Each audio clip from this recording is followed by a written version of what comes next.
तो ये anti incumbency वही उसको मरोड़ कह दीजिए, उसकी झलक दिख रही है अभी इन आंकड़ों में, या ये एग्जैक्ट पोल नहीं है। मैं ये सालों से ये बात इस पर मेंटेन रहा हूं, ये एग्जिट पोल है, एग्जैक्ट पोल नहीं है। एग्जिट पोल का डाटा आप देख लीजिए, कहीं भी बीजेपी जो है वो उसका जो नंबर है मुझे अच्छा लग रहा है वो, क्योंकि 10 साल राज करने के बाद भी अगर आप 25 पे 30 पे जाके खड़े हो, 25-30 आती है तो मैं कहूंगा BJP should be thanking it's stars. हाँ, और सबसे बड़ा कारण क्या है, क्योंकि रीजनल पार्टीज को नकार दिया लोगों ने। सेम पैटर्न है जो लोकसभा का पैटर्न था, तो मुझे ऐसा लग रहा है कि नहीं, हमें ये भी, और जो दर्शक हरियाणा की राजनीति से वाकिफ नहीं है, ये कोई गढ़ नहीं है हरियाणा बीजेपी का, इसलिए बहुत सारे नेता कार्यकर्ता इंपोर्ट भी किए गए। 2014 से पहले कभी भी दहाई के आंकड़े में भी नहीं आई बीजेपी। इस बार का जो लोकसभा चुनाव हुआ था उसमें 10 में से 6 उम्मीदवार कांग्रेसी थे। हाँ, 10 में से 6 कांग्रेसी थे। तो जब जो बीजेपी के कार्यकर्ता काम कर रहे थे जमीन पे सालों से, उनको सत्ता में आपने भागीदारी नहीं दी। एक बड़ा इशू था ये। इस बार भी उसके बावजूद लोकसभा चुनाव हारने के बाद भी आपने क्या किया, आपने राज्यसभा दी किरण चौधरी को कांग्रेस पार्टी से लाके, फिर उनकी बेटी को टिकट दी, फिर आपने राविंद्रजीत की बेटी को टिकट दी। तो ऐसे करते करते करते वो घड़ा जो है ना भर गया। और फिर जो मैं बार बार कह रहा हूँ कि मनोहर लाल खट्टर की जो एंटी इनकम्बेंसी थी, जो उनसे नाराजगी लोगों की थी, जो उनको हटाया गया था कि मार्च में आपने हटाया, और उसके बाद जब रिजल्ट आया वो दिखा भी कि हाँ उनके प्रति नाराजगी थी। नायब सिंह सैनी को लोगों ने एक्सेप्ट नहीं किया, और नायब सिंह सैनी को क्या वो खुली छूट भी दी गई आदेश। एक दिलचस्प बात देखिए, BJP is a well oiled machine, election machine, हर चीज सोच समझकर चरणबद्ध तरीके से की जाती है। पर मैं 16 अगस्त को जब चुनावी तारीख का ऐलान हुआ तो 3 बजे ऐलान हुआ, घोषणा हुई, 11 बजे तो नायब सिंह सैनी कह रहे थे अभी चुनाव की घोषणा नहीं होने वाली।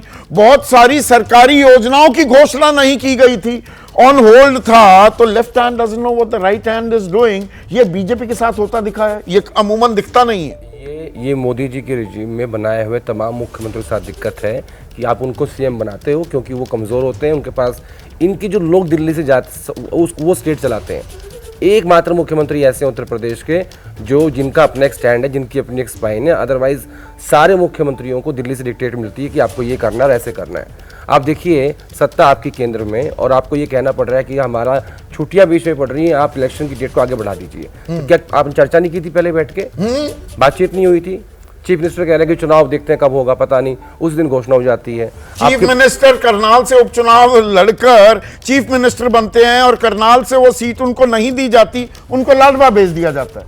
नहीं, उससे पहले नारायणगढ़, फिर कुरुक्षेत्र, फिर लाडवा घुमाया जाता है, घुमाया जा रहा है चीफ मिनिस्टर को। नहीं, करनाल लड़े, फिर वहाँ के लोगों ने कहा कि नहीं, अब इस बार इनको करनाल मत लड़वाइएगा।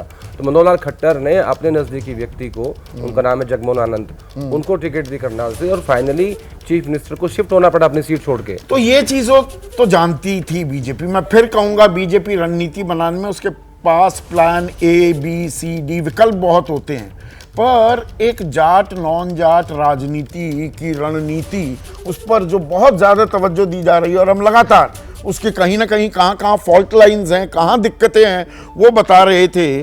तो मैं फिर से वो आंकड़े जो देखे, 52% जाटों ने 2019 के लोकसभा चुनाव में बीजेपी को वोट दिया था।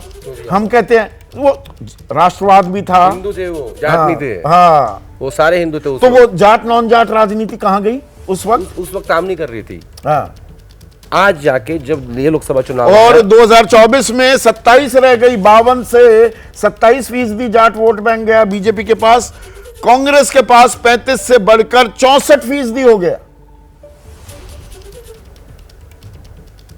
19 का चुनाव जो हुआ था वो राष्ट्रवाद पे हुआ था, उसमें सब हिंदू थे, और 24 के चुनाव में आते आते सब जातियों में कन्वर्ट हो गए। इसीलिए एक मेजर सेटबैक मुझे लगता है। और इसमें दलित वोट बैंक की भी बात कर लें, 2019 में ये CSDS के आंकड़े हैं, तो मैं थोड़ा आपके पास भी आऊंगा अभी संजय। 51% दलित वोट बीजेपी के पास गया 2019 में।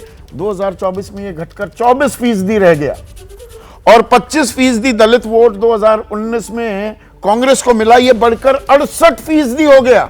इसके 2 कारण हैं। एक तो मूल रूप से दलित वोट जो है वो कांग्रेस पार्टी के साथ है हरियाणा में, और दूसरा कारण है कांग्रेस पार्टी और राहुल गांधी का संविधान का मुद्दा जो उन्होंने जोर शोर से उठाया, जिसका असर उत्तर प्रदेश में देखिए कैसा हुआ। 24 के लोकसभा चुनाव के मुद्दों की गूंज अभी भी सुनाई दे रही है। साफ- साफ क्योंकि दिख रही है। दिबांग जो बात कर रहे थे, ये महाराष्ट्र में भी सुनाई देगी क्या फिर? महाराष्ट्र में तो बाबा साहब का इशू, अंबेडकर का इशू सबसे बड़ा है। वहाँ तो इस बात को लेकर बहुत ज़्यादा चर्चा है। आज आपने नोट किया है, आज हरियाणा में वोटिंग हो रही है, लेकिन राहुल गांधी आज कोल्हापुर में संविधान सम्मेलन एड्रेस कर रहे हैं। ये स्ट्रैटेजी नहीं है। नहीं, वो तो देखा, प्रधानमंत्री भी हैं महाराष्ट्र आखिर के नहीं, प्रधानमंत्री जी ने तो 3200 करोड़ की योजनाओं का उद्घाटन किया है। राहुल गांधी संविधान सभा कर रहे हैं, हाथ में वो कॉपी लेके संविधान की, जो वो अक्सर रखते हैं। और हरियाणा के आखिरी के 2 दिनों में भी उन्होंने यही किया, वो कॉपी रखी और सामने दिखाई। इसीलिए last day of campaign Ashok Tanwar को लाया गया। उनको इस बात का डर था कि दलित वोट पे कहीं ना कहीं शैलजा के जरिए या किसी और तरीके से सेंध मारने की कोशिश होगी, तो उसको हमें कैसे उसका हमें क्या जवाब देना है, ये उनकी स्ट्रैटेजी थी। तो बीजेपी को ये पता नहीं लगा कि हमारा एक नेता जिनको लोकसभा चुनाव सुधांशु मित्तल कुछ इंटरजेक्ट करना चाह रहे हैं, मैं आ रहा हूं आपके पास। सुधांशु, छोटा सा कमेंट, एक और एग्जिट पोल के नतीजे आ रहे हैं। संदीप जी, एक तो मैं जो आप जब जाटों ने इतनी वोट दी, इसने इतनी दी, थोड़ा सेफोलॉजी मैं भी समझता हूँ। हाँ। और बड़े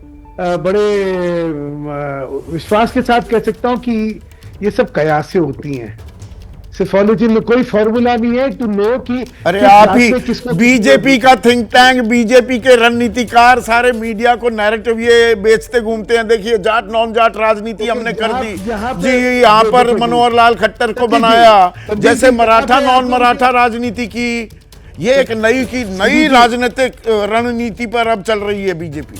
ये तो आप ही लोग बताते थे ना। सुनिए ना, जाट नॉन जाट ये सब अपनी जगह है कि राजनीति में आप जो है किस सेक्शन को आप कैसे डील करना चाहते हो, अलग बात है। लेकिन ये 52%, ये 37%, ये 54%, ये प्योर स्पेकुलेशन है। मैं ठीक है, और ज्यादा नहीं आप भी जानते हैं। आप देखिए, मैं आपके एनालिसिस, हाँ तो बताइए ना, जिस आगे एक सर्वे भी आ गया ना, बात करिए ना प्लीज। मेरा सिर्फ वो कहना है, देखिए जैसे मैं कल भी कह रहा था, जीत में सब बादशाह होते हैं, हार में सब जो है नकम्मे हो जाते हैं। यहाँ जितने भी ये विश्लेषण हो रहे हैं, उनमें पहली बात समझ लीजिए, जात की कॉम्पोजिशंस के बारे में अथॉरिटी से कहना ये वो ठीक है, जात का तो सेंसस भी नहीं हो रहा है। नहीं, आप रिपीट कर रहे हैं प्लीज। जैसे ही घड़ी का काटा दोपहर 2:30 पे आए, बबीता जी का दिल सास बहू साजिश के लिए मचल जाए। और ये है इनकी बहू, पूरे दिन ऑफिस की टेंशन हो जाए गॉन जब ये करें अपना फेवरेट शो फ्री टाइम पे ऑन। इनकी तरह आप भी देखें अपना फेवरेट शो अपने टाइम पर और डाउनलोड कीजिए एबीपी लाइव ऐप अपने स्मार्ट टीवी पर।